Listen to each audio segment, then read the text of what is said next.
Salut à tous, bienvenue sur la chaîne. Dans cette vidéo, je vous propose de créer votre propre radio et tout ça 100% gratuitement. L'idée ici, évidemment, c'est depuis votre Mac de pouvoir discuter, de pouvoir mettre de la musique. Alors évidemment, il y a une question de droit, que ce son donc soit capturé par l'ordinateur, ensuite réexpédié sur un serveur, tout ça gratuitement évidemment.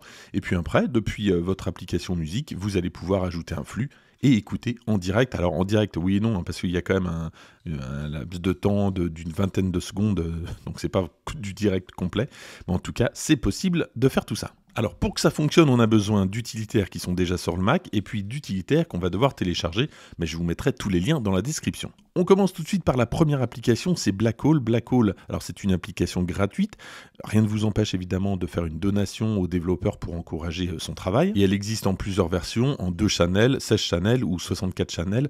Nous ici, on va prendre simplement 2, c'est vraiment pour faire quelque chose de basique. Alors Blackhole, c'est un pilote audio virtuel qui en gros va capter le son d'une application, donc ou d'un micro, alors c'est le cas ici en tout cas, et va rediriger le son vers une autre application, ici But. Donc moi, ce dont j'ai besoin, c'est un microphone, c'est l'application musique, donc pour la musique, ça peut être n'importe quelle autre application, et tout ça donc va être redirigé vers Blackhole. Donc étape 1, télécharger le DMG de Blackhole, je vous mettrai ça dans la description, vous suivez les étapes, c'est pas très compliqué, et tout simplement après, il faudra redémarrer pour que ça soit pris en compte par le système. Une fois que c'est redémarré, vous allez dans les utilitaires et vous allez trouver un utilitaire qui est déjà fourni avec le Mac qui s'appelle Configuration Audio et MIDI. Alors il est possible que vous ne connaissiez pas cet utilitaire, qui est pourtant là depuis très longtemps sur Mac. Si vous ne faites pas de musique, normalement, vous n'avez pas souvent à aller là-dedans. Si vous appuyez sur le plus en bas à gauche, vous avez 2 possibilités, en tout cas qui nous intéressent, de créer un périphérique agrégé et de créer un périphérique à sortie multiple. On va commencer par le périphérique agrégé. Comme son nom l'indique, tout simplement, ça permet d'agréger plusieurs périphériques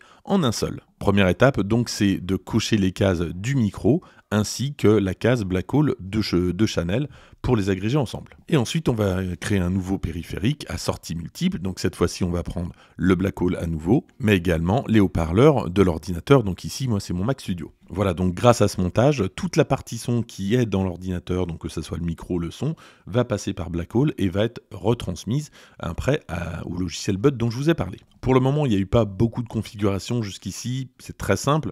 Là où ça va se compliquer un tout petit peu, mais vous allez voir que c'est pas très compliqué, c'est de passer de Blackhole à But. Le B de But, c'est tout simplement Broadcast, donc ça nous permet de diffuser notre flux qu'on est en train d'écouter sur le Mac. Et ce flux, il faudra l'envoyer quelque part, par exemple Shotcast, c'est un service polonais qui est gratuit, en tout cas il y a une version gratuite, alors il y a quand même quelques limitations, mais en tout cas c'est gratuit.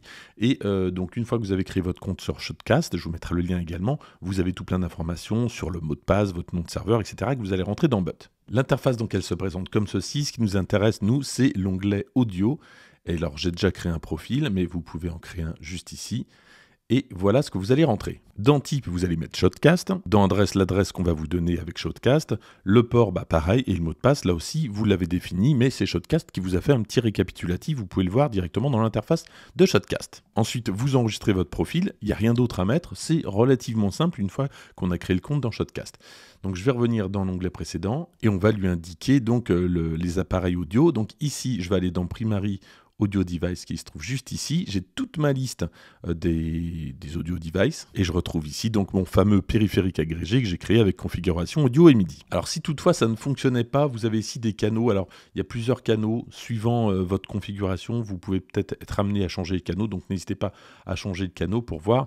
Et vous allez voir dans le visualiseur qui se trouve juste à gauche, voilà, là j'ai activé mon micro, donc j'ai bien le son, mais suivant le canal que je vais prendre, je vais avoir du son ou je ne vais pas en avoir, donc vérifiez bien ici.